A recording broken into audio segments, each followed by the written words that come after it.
up guys? My name is Ray. Magandang bahay, magandang buhay. Ngayon, nandito tayo sa Santa Rosa, Laguna ulit. Siyempre, may bago tayong listing. Nakikita nyo yan guys.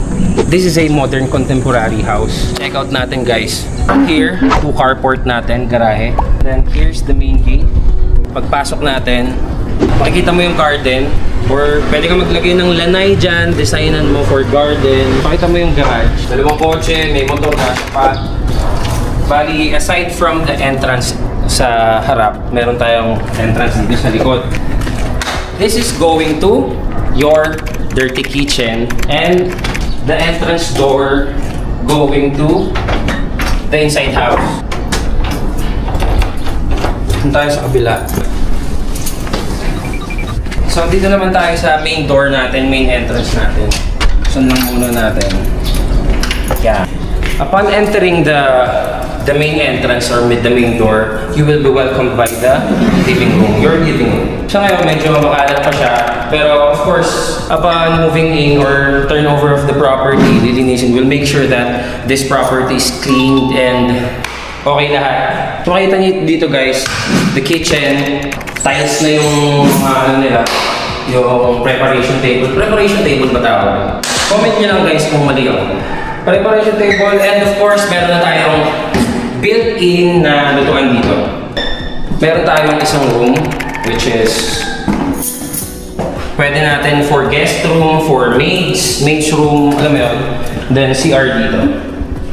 And ito yung door going outside. Ito yung hindi natin mabuksan sa labas kanina. Going to your dirty kitchen and laundry area. Tara, punta tayo sa second floor.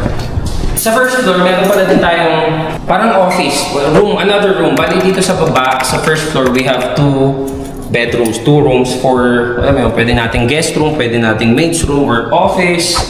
Dito, malamang sa malamang office to. Ayan yung mga gamit siguro ng mga last tenant natin. Tara, akit tayo sa second floor.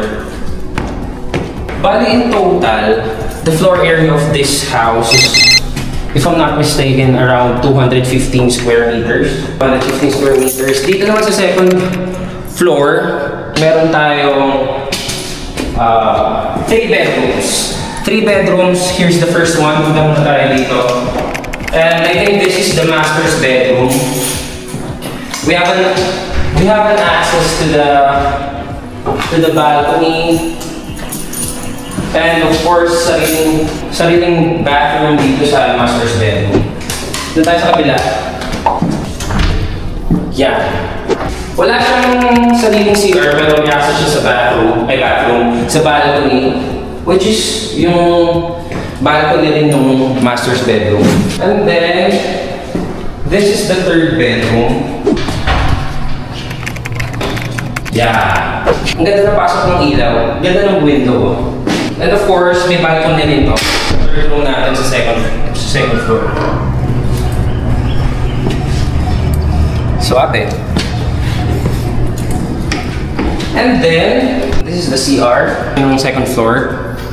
Let's go to the third room naman. Third floor naman tayo.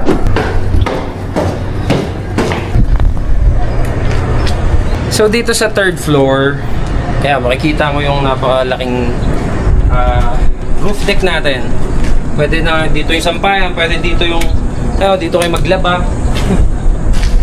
Yan, kalmado dito, pwede tumambay din. And of course, hindi lang yan, meron tayong room dito. Malaking room na may sariling CR.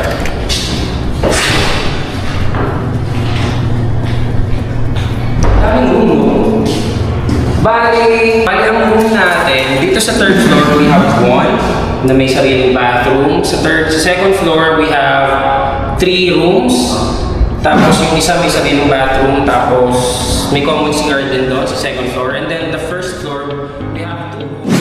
So far, napakita ko na yung house sa inyo. This house has 6 rooms and 4 bathrooms. Or if you think this property is the right place for you, you can contact us here in this number. For more property options, you can visit our social media accounts or visit our website at www.snr-realty.com. So once again, My name is Ray, and this is SNR, creating better places, one neighborhood at a time. Magandang bahay, magandang buhay.